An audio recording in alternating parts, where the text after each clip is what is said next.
Always ensure proper earthing and an RCCB or ELCB for your water heater. Never touch electrical switches with wet hands, and check damaged wiring immediately. Water heaters can use a significant amount of electricity because they need to heat water to a high temperature. The amount of electricity used depends on the heater's power rating, the amount of hot water needed, the temperature setting, and how long the heater operates. A 20-watt water heater, for example, uses about 2 units of electricity if it operates continuously for 1 hour.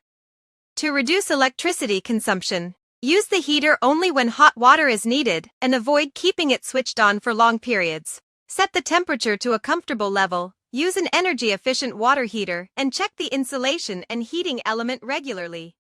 These simple steps can help save electricity and reduce your monthly energy bill. Always ensure proper earthing and an RCCB or ELCB for your water heater.